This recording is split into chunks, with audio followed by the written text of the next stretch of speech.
Xin chúc mừng Triệu Lệ Dĩnh đã đột phá hình tượng của mình. Từ một cô gái nhà quê trở thành nữ diễn viên có doanh thu phòng vé 800 triệu nhân dân tệ. Từ một cô gái nhà quê trở thành nữ diễn viên có doanh thu phòng vé 800 triệu nhân dân tệ. Triệu Lệ Dĩnh diễn giải hiện thực bằng những vết sẹo. Tôi đã ở tù, nhưng tôi muốn sống tự lập. Cô tự học ngôn ngữ ký hiệu để vào vai một bà mẹ câm điếc. Chạy chân trần 2 cây số và đâm vào mảnh kính vỡ nhưng vẫn kiên quyết quay phim. Từ việc bị chế giễu là cô gái nhà quê đến chuẩn mực được chứng nhận của CCTV. Cô bước ra khỏi đại lộ ngôi sao với một sản phẩm trong nước chỉ có giá 100 nhân dân tệ, một chiến binh thực thụ không cần nhà kính, và có thể nở một bông hoa bất tử trong bùn. Gần đây, bộ phim Mẹ Hoa Hướng Dương có sự tham gia của Triệu Lệ Dĩnh đã gây ra nhiều tranh cãi. Trong phim, với mái tóc ngắn hơi rối, không trang điểm, mặc quần áo tù và vết sẹo khắp cơ thể.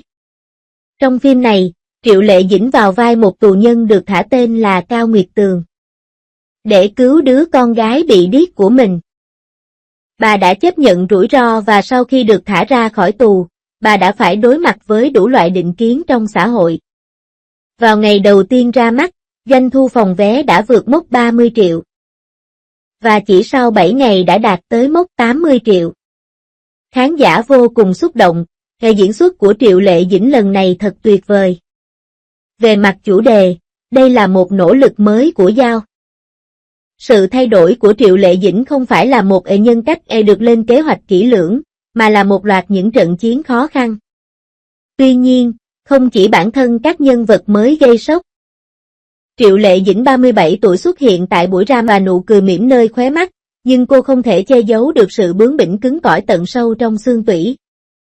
Từ cô gái nhà quê trở thành diễn viên tài năng với doanh thu phòng vé 800 triệu nhân dân tệ. Từ việc bị chế giễu là người mới nhà quê hay đến được CCTV ca ngợi lại chuẩn mực của năng lượng tích cực. Con đường phản công của Triệu Lệ Dĩnh có thể so sánh với cốt truyện của một bộ phim. Để vào vai người mẹ câm điếc tốt, Triệu Lệ Dĩnh đã tự học ngôn ngữ ký hiệu trong 3 tháng trước khi quay phim và dựa vào cử chỉ để giao tiếp hàng ngày. Sự kiên trì này đã buộc toàn bộ phi hành đoàn phải đắm mình vào thế giới của người câm và điếc. Khi đang quay một cảnh chiến đấu dưới trời mưa, cô đã chạy chân trần suốt 2 km và vô tình bị kẹt chân vào mảnh kính vỡ. Tuy nhiên, sau khi khử trùng đơn giản, cô vẫn tiếp tục bắn trong khi cắn miếng gạt. Đạo diễn ấy đối xử tàn nhẫn với bản thân như một khối sắt. Người ta không khỏi ngưỡng mộ cô ấy. Sự tàn nhẫn này cũng mang lại cho bà danh tiếng tốt. Bộ phim Mẹ Hoa Hướng Dương được ca ngợi là cẩm nang sinh tồn cho phụ nữ tầng lớp thấp và đạt điểm cao tới 8,1 trên Đao Bần. Mặc dù doanh thu phòng vé không đạt được như mong đợi, nhưng những người trong ngành đã dành nhiều lời khen ngợi. Triệu Lệ Dĩnh chắc chắn đã dạy cho những ngôi sao giao thông đó một bài học khi dám dẫn đầu trong một giai đoạn không được ưa chuộng. Hơn nữa, Triệu Lệ Dĩnh sở hữu tới 7 công ty đứng tên mình và hoạt động kinh doanh của cô trải rộng trên nhiều lĩnh vực như sản xuất phim và truyền hình, đầu tư, vân vân. Bản đồ kinh doanh của cô toàn là sao? Cô không chỉ là phó chủ tịch Hiệp hội Điện ảnh và Truyền hình Hà Bắc và nữ hoàng Weibo mà còn giành được nhiều giải thưởng. Trong đó có giải Bách Hoa cho nữ diễn viên phụ xuất sắc lễ trao giải lớn, nhưng vẫn giữ được sự khiêm tốn như một công nhân bình thường. Bạn bè tiết lộ rằng trang phục yêu thích của cô ở nhà là đồ gia dụng chỉ có giá 100 nhân dân tệ, và cô thậm chí còn không muốn thay ốp điện thoại nếu nó bị trầy xước. Tuy nhiên, thái độ khiêm tốn này không phải là bẩm sinh. Năm 1987, Triệu Lệ Dĩnh sinh ra trong một gia đình nông thôn ở Lan Phường, Hà Bắc. Cha anh là cảnh sát phụ tá tại một đồn cảnh sát và mẹ anh là nhân viên bán hàng. Cô học tiếp viên hàng không ở trường cao đẳng, nhưng gia đình cô nghèo và không đủ khả năng chi trả học phí. Vì vậy cô phải làm nhân viên bán hàng tại một công ty chống ăn mòn đường ống. Khi cô 19 tuổi, cô vô tình nhìn thấy quảng cáo cuộc thi trên Yahoo Star Search. Với 200 nhân dân tệ tiết kiệm được từ công việc làm thêm, cô quyết tâm thực hiện chuyến đi đến Bắc Kinh. Đã hát sai giai điệu bài Đôi cánh vô hình, và nhảy một điệu dân ca theo chiều kim đồng hồ. Nhưng cô đã lọt vào mắt xanh của Phùng Tiểu Cương ngay từ cái nhìn đầu tiên với khuôn mặt tròn ngây thơ và giành được chức vô địch. Tuy nhiên, những nghi ngờ trên mạng vẫn chưa bao giờ dừng lại. Liệu cô gái nhà quê này có thể nổi tiếng không? Tôi sẽ ăn bàn phím trên sóng trực tiếp. Trong 7 năm kể từ khi ra mắt, cô đã vào những vai nhỏ như người hầu, chị em gái và người qua đường. Trong đám cưới vàng, cô là Duduo, con gái của Jiang Wenli. Trong Tân Hoa Công Chúa, vai Thanh Nhi của cô bị chế giễu là cô gái Quỳnh Giao xấu xí nhất trong cung điện rèm hạt. Bạch Hạc thậm chí còn bị cắt rất nhiều cảnh. Nhà sản xuất đã từng làm cô bẽ mặt, cô không thể đóng vai chính với khuôn mặt tròn được. Cô nghiến răng, phản pháo, đừng để tôi nắm bắt cực, tôi sẽ chiến đấu đến chết. Cuối cùng, vào năm 2013, cơ hội đã đến. Vu Chính, đạo diễn của truyền thuyết Lục Trinh, đã vượt qua mọi khó khăn và chọn cô làm nữ diễn viên chính. Kết quả là, lượng người xem của chương trình đã vượt quá 100 triệu, lan rộng trong suốt mùa hè. Khán giả nói rằng, có một tinh thần không chịu thua trong ánh mắt của cô gái này. Sau đó, bộ phim truyền hình Nghệ Hoa Du Ký, có sự tham gia của cô càng trở nên nổi tiếng khắp cả nước. Năm đó, cô đã quay hơn 300 cảnh và bị gãy đốt sống thắt lưng khi treo mình trên dây. 2 năm sau, lượng người xem trực tuyến của Công Chúa Điệp Viên đã vượt quá 40 tỷ. Trong khi quay cảnh lê lết trên sa mạc, đầu gối của cô bị trầy xước và cô được đặt biệt danh là Triệu Tiểu Đao. Năm 2018, truyện đã đưa sự nghiệp của cô lên đến đỉnh cao. Cô và bạn diễn Phùng Thiệu Phong cũng nhờ bộ phim này mà quen nhau và tiến tới hôn nhân. Tuy nhiên, vào ngày cưới, cô đã bị nhiều người chế giễu, kết hôn với tay chơi Phùng Thiệu Phong, hãy chờ xem nước mắt của cô. Ngày 16 tháng 10 năm 2018, đúng ngày sinh nhật của Triệu Lệ Dĩnh. Máy chủ Weibo đã bị tê liệt một thời gian. Cô bất ngờ chính thức tuyên bố kết hôn với Phùng Thiệu Phong. Người hâm mộ lập tức nổi giận, chuyện tình cảm của Phùng Thiệu Phong có thể viết thành sách. Anh bảo, cô làm sao có thể khống chế được anh ta? Điều thậm chí còn kịch tính hơn là trước đó cô đã dùng ảnh chia tay để phủ nhận tin đồn mang thai. Nhưng 2 tháng sau cô chính thức thông báo về việc sinh con và từng bị cư dân mạng gọi là kẻ nói dối. Tuy nhiên, Phùng Thiệu Phong từng tiết lộ trong một chương trình tạp kỹ, tôi lắng nghe cô ấy kể mọi chuyện lớn nhỏ trong nhà. Và Triệu Lệ Dĩnh đã nhanh chóng quay trở lại công việc sau khi sinh con và quay bộ phim Phi Truyền Kỳ. Vào ngày 23 tháng 4 năm 2021, cả hai đồng loạt đưa ra tuyên bố ly hôn. Những ngày tháng còn dài, quá khứ thì tốt đẹp, và tôi hy vọng tương lai sẽ tốt đẹp hơn. Không có sự giằng xé lẫn nhau. Không có tranh chấp về quyền thừa kế và đứa trẻ được cả hai người cùng nuôi dưỡng. Vào ngày ly hôn, tin đồn ngoại tình của Phùng Thiệu Phong đã trở thành chủ đề nóng. Cư dân mạng đã đào lại được những bức ảnh anh đi du lịch cùng nữ diễn viên phụ trong Do You Know, và bên phía nữ đã nhanh chóng bác bỏ tin đồn. Những người tung tin đồn nên đợi thư của luật sư. Ngoài ra còn có tin đồn rằng Triệu Lệ Dĩnh bị bạo hành lạnh lùng vì bố mẹ chồng khinh thường Trình.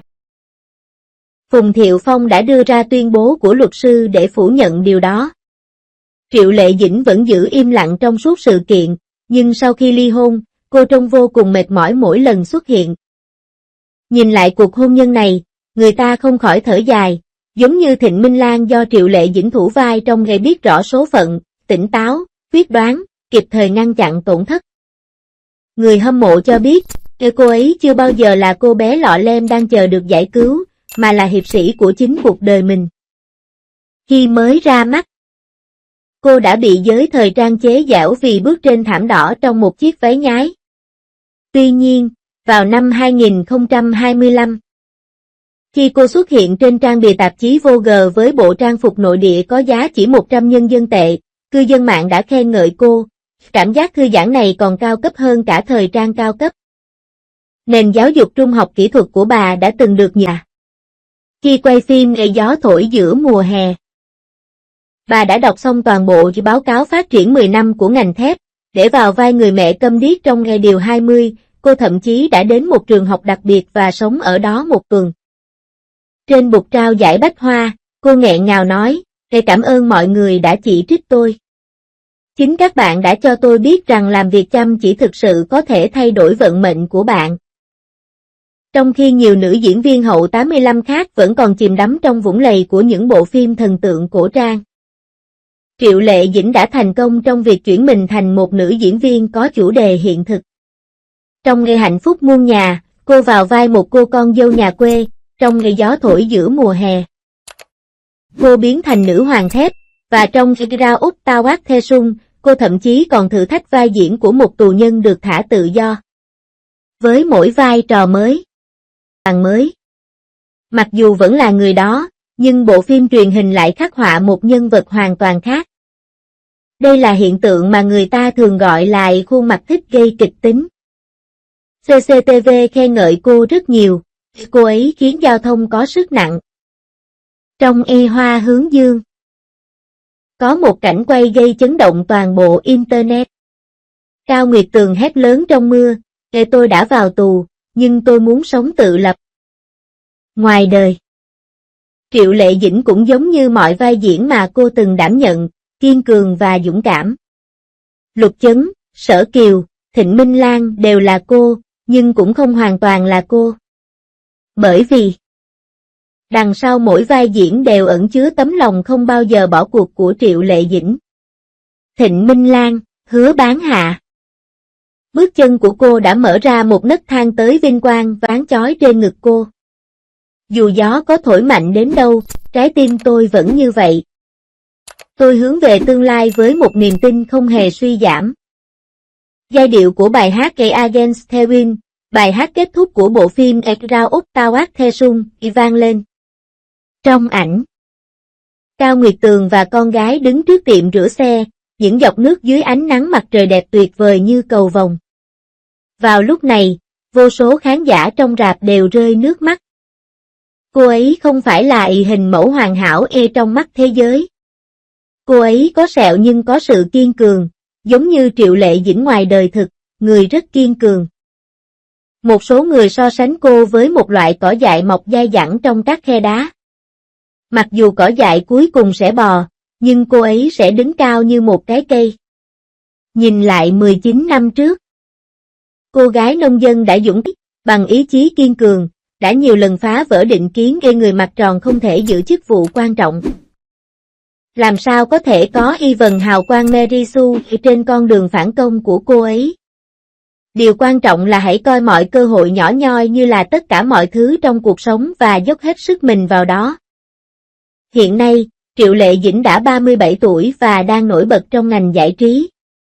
Khi các nữ diễn viên cùng độ tuổi bị ám ảnh với việc tạo ra hình ảnh nữ tính, cô ấy lại xuất hiện mà không trang điểm và đi sâu vào các chủ đề thực tế, khi các ngôi sao nổi tiếng cạnh tranh để giành được hợp đồng quảng cáo cao cấp.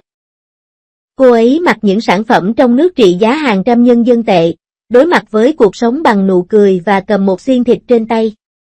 Cảnh này làm tôi nhớ đến câu thoại trong Hoa Hướng Dương. Chúng ta không bị giới hạn trong ao nước, chúng ta nguyện nở hoa trong bùn cây thật vậy. Dù có ở trong bùn lầy, anh vẫn có thể nở ra bông hoa bất diệt của sự sống.